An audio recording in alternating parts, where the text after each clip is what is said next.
తెలంగాణ ప్రజలందరికీ నమస్కారం. ఈరోజు కల్వకుంట్ల కవిత గారు తెలంగాణలో ఉన్న 4 కోట్ల మంది ఎడ్డోళ్ళు అనుకుంటుందో పిచ్చోళ్ళు అనుకుంటుండ్రో. నిజంగా పిచ్చోళ్ళని అనుకుంటుంది, అది వాస్తవం లెక్కనే ఆమె నిరూపించినట్టే కనబడుతుంది నాకు.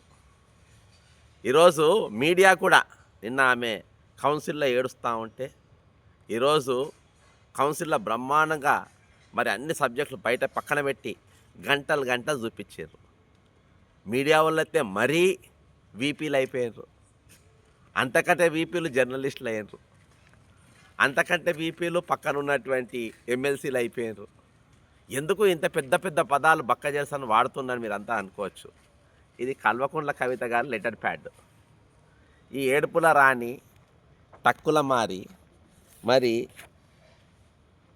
ఒక ఉత్తరం రాసింది. To the chairman Telangana legislative council Hyderabad 3/9/2025 రోజున ఏమని రాసింది? సార్ ఆర్ ఇయర్ బై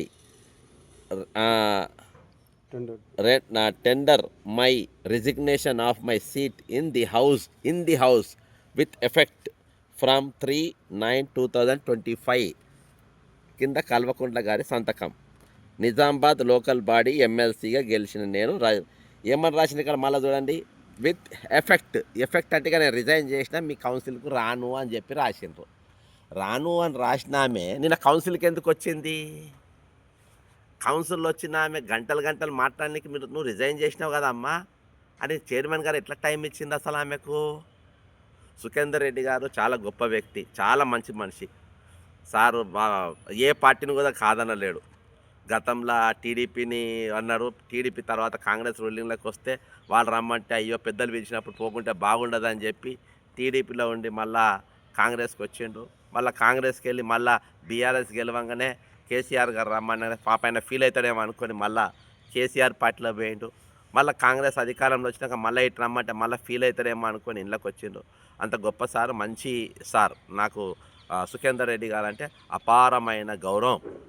ఆయన చేరుకు కూడా నేను చాలా గౌరవిస్తా. కాబట్టి ఈరోజు మరి కల్వకుంట్ల కవిత గారు ఇమీడియట్ ఎఫెక్ట్ అని డేట్ పెట్టి ఈరోజు రిజైన్ చేసిన ఆమెకి ఎట్లా ఇచ్చిండ్రు, లోపలికి ఎట్లా రానిచ్చిండ్రు? ఈరోజు గంటలు గంటలు ఏ విధంగా మాట్లాడిచ్చిండ్రు చెప్పొచ్చు.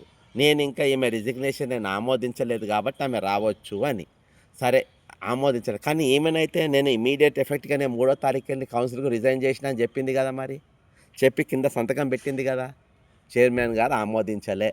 ఈమె మాత్రము నేను ఇక రాను అని చెప్పేసి డేట్ కూడా చెప్పింది కదా, 3/9/2025కు ఇక ఈ రోజుకి నీ కౌన్సిల్కు నాకు సంబంధం లేదు, ఇక నీ కౌన్సిల్కు నేను రాను, ఇక నా కారుకు నేను ఎమ్మెల్సీ స్టిక్కరే వేసుకోను, ఇక నీ ఎమ్మెల్సీ అనే పదమే వాడా, నువ్వు ఎప్పుడైనా రిజిగ్నేషన్ నాకు తీసుకో, కానీ నేను మాత్రం ఉండనని చెప్పేసి ఈరోజు ఆమె రిజైన్ చేసి ఈ రిజిగ్నేషన్ చేసింది మరి సీక్రెట్గా పంపిందా అంటే లేదు.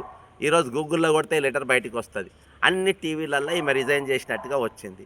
ప్రెస్ మీట్ పెట్టి రిజైన్ చేసినట్టుగా అన్నిట్లలో వచ్చిన తర్వాత మరి ఈరోజు ఈమె లైవ్ దీనిపైన ఒక్క టీవీ కూడా, ఒక్క ఛానల్ కూడా ఎందుకు దీని మీద ఈమె రిజైన్ చేసిన ఆమె అసలు కౌన్సిల్లోకి ఎందుకు పోయిందని ఎవరు కూడా ఎందుకు మాట్లాడలేదు? ఈరోజు కట్ చేస్తే నిన్నటి దినాన మేము దాదాపు వారం రోజులకి వెళ్ళి చలో అసెంబ్లీకి పిలిపించినాం. అన్ని జిల్లాలలో పోయిన ప్రెస్ మీట్లు పెట్టిన పెద్ద ఎత్తున కూడా అక్కడ తరలి వచ్చిండ్రు. దాన్ని అప్పటికప్పుడు ఏ విధంగా దీన్ని డైవర్ట్ చేయాలనో అర్థం కానీ రేవంత్ రెడ్డి గారు ఆమె అమ్ముల పొదుల్లో ఉన్నటువంటి 2 బాణాలు, ఒకటి తీర్మానమల్లే కౌన్సిల్ లేవగానే ఆయనకు గంట టైం ఇస్తారు, ఈయన లేవగానే ఈమె లేస్తే ఈమె గంట టైం ఇస్తారు. వదిలేండు కల్వకుంట్ల కవితరు. ఇక వార్తలో మామూలుగా మాట్లాడితే రాదు కాబట్టి ఏడిచి మామూలుగా ఏడిపోయాడు, అది ఎక్కెక్కి ఏడిచిందంట. ఆమె కొంగంతా తడిచిపోయినారు కన్నీళ్ళతో గడిచి. ఆ నీళ్ళు మనం గనవాళ్ళే కావచ్చు, ఆ కన్నీళ్ళు మనం చూడలే కావచ్చు, ఆ కళ్ళ నీళ్ళు మనం గనవాళ్ళే కావచ్చు, కానీ ఆమె కొంగు మాత్రం మొత్తం కొంగంతా తడిచిపోయిందంటే ఏడ్చి. తెలంగాణ బిడ్డల కోసం తెలంగాణ ఏ విధంగా నష్టపోయింది, తెలంగాణలో వాళ్ళ నాయన, వాళ్ళ అన్న, వాళ్ళ బావ, వాళ్ళ కుటుంబం అంతా కలిసి ముంచుతూ ఉంటే ఈమె సక్కనామె బంగారామసంట ఆమె ఈమె చూసి తట్టుకోలేక 9 ఏళ్ళు ఆ కన్నీళ్ళని దాచిపెట్టుకొని ఒకటేసారి ఏడిచిందంట. ఏడిస్తే ఆ కొంగంతా తడిచిపోయింది.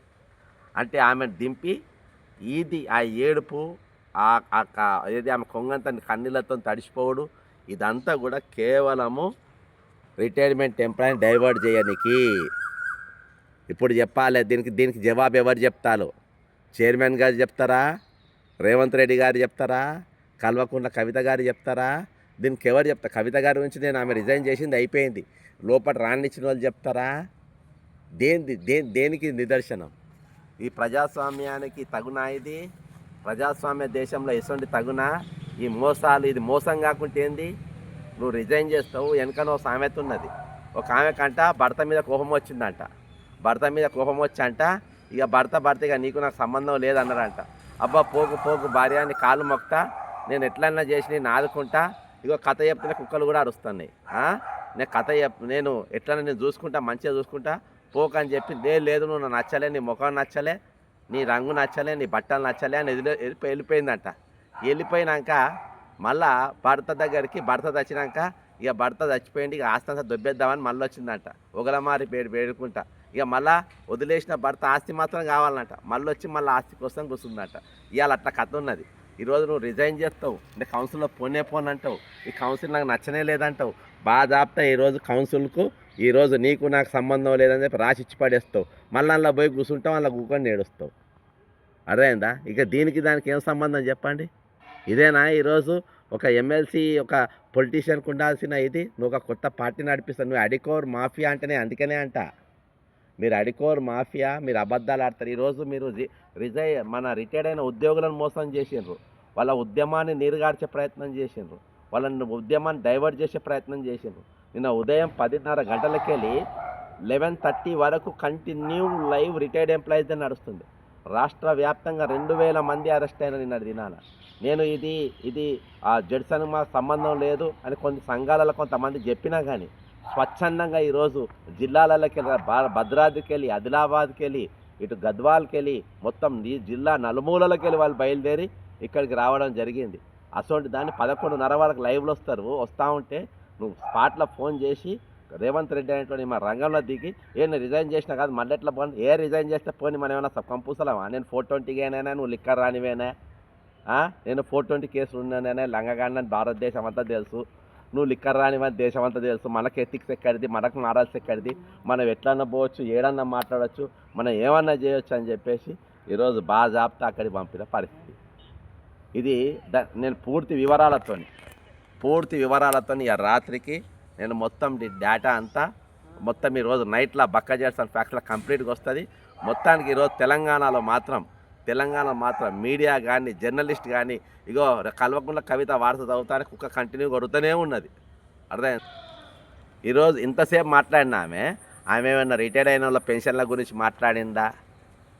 లేకుంటే వాళ్ళ 42 మంది చచ్చిపోయిన మరణాల గురించి మాట్లాడిందా? లేకుంటే 20,500 మంది ఈరోజు డబ్బులు రాక వాళ్ళ బతుకులు ఆగమైనాయని మాట్లాడుతుందా? వాళ్ళు ఈరోజు చెలో ఎస్ఎండి అని చెప్పి రోడ్ల మీదకి వస్తే పోలీసులు ఆపుతున్నారని చెప్పి మాట్లాడినరా? వాళ్ళందరినీ తీసుకుపోయి అరెస్ట్ చేసి జైళ్ళల్లో పెడతా ఉంటారు, రాష్ట్ర వ్యాప్తంగా వస్తుంది, దాన్ని భగ్నం చేస్తుందని చెప్పి మాట్లాడిందా? ఈరోజు ఆమె దేని గురించి మాట్లాడింది? వాళ్ళ నాయన గురించి మాట్లాడింది, వాళ్ళ కేటీఆర్ గురించి మాట్లాడింది, హరీష్ రావు గురించి, వాళ్ళంతా దొంగలని మాట్లాడింది. నేను ఒక్కనే సక్కం దాన్ని, సొక్కం పూసను, సొక్కం బంగారాన్ని అని చెప్పి నువ్వు ఏడ్చినావు. కానీ నువ్వు తెలంగాణ కోసం ఏడ్చినావా? తెలంగాణ బిడ్డలు పడే బాధల గురించి ఏడ్చినావా? పోనీ నిరుద్యోగుల గురించి ఏడ్చినావా? నిరుద్యోగుల బాధల గురించి మాట్లాడినావా? 20,500 మంది రిటైర్డ్ అయినరు, ఆ ఖాళీలు వెంటనే నింపి ఈ నిరుద్యోగులను నింపమని నువ్వు ఏడ్చినావా? దేనికోసం మాట్లాడినావు? ఎవరి కోసం మాట్లాడినావు? రైతుల కోసం మాట్లాడినావా? నువ్వు దళితుల కోసం మాట్లాడినావా? గిరిజనుల గురించి మాట్లాడినావా? హైడ్రా బాధితుల గురించి మాట్లాడినావా? హైడ్రా భూములు గుంజుకుంటుంటే ఇల్లు గుల దాని గురించి మాట్లాడినావా? నీ ఏడుపు నీ కోసం, నీ ఇంటి కోసము, నీ కడుపు కోసము, నీ బట్టల కోసము, నీ ఆస్తుల కోసము నువ్వు ఏడిచినావు దొంగేడుపు. వీళ్ళ బాధలని డైవర్ట్ చేయడానికి ఏడిచినావు. ఖచ్చితంగా పూర్తి వివరాలతో ఇవాళ రాత్రి బక్కజేట్స్ అండ్ ఫ్యాక్ట్స్లో ఎక్స్క్లూజివ్గా ఫుల్ ముచ్చట చెప్తా. జై తెలంగాణ, అమరవీరులకు జోహార్లు.